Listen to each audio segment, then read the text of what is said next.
Today's reading is 2 Corinthians chapter 9, verse 6 to the end. I sowed some cress seeds on damp kitchen paper the other week as a visual aid for an online children's service, something I haven't done for decades. I had a box of cress from the supermarket as well to show the children what it would look like when it had grown and to demonstrate that it was lovely to eat. When my cress seeds sprouted and grew, I was quite proud that they did actually, I realised they were not going to look like the shop-bought version, mainly because the seeds were sown much more thinly, so the plants were spread out. I could harvest individual cress stems and eat them one by one. Not quite the same, but there, I'm out of practice. I harvested what I had sown as I had sown it. It's an obvious logical process, isn't it? Paul, like Jesus, used images of sowing seed as illustrations, and he points out this simple truth. But he applies it in a way that's counterintuitive. He applies it to giving away. My seeds produced a harvest of food for me to eat, so I benefited directly. Paul speaks of seed giving, handing out, giving away, scattering to the winds.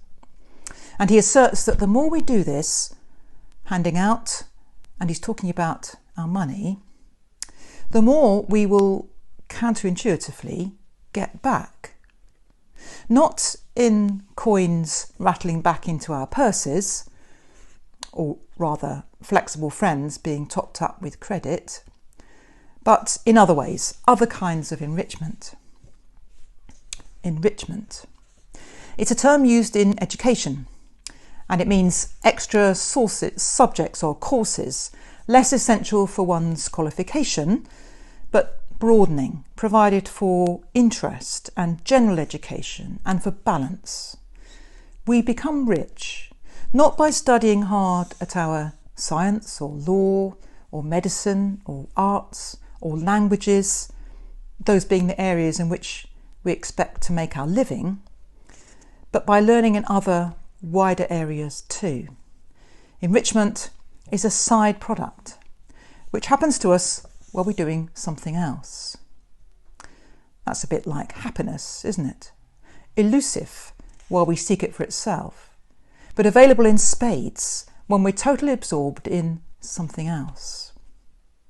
I harvest what I sow, but I'm not always completely aware of the seeds that I'm sowing or how they will grow.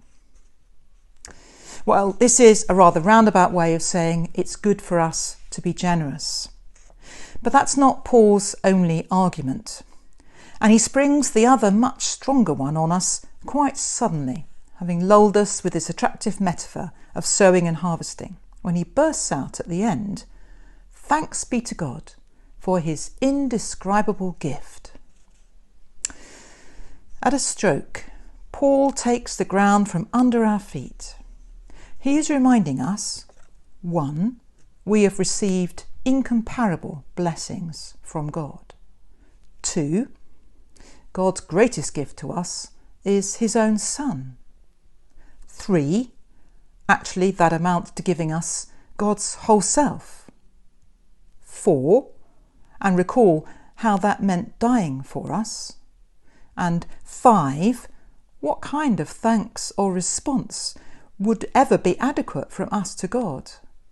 And therefore 6, how can we ever begrudge anything we can give in love, in service, or in monetary offering? Thanks be to God for his indescribable gift.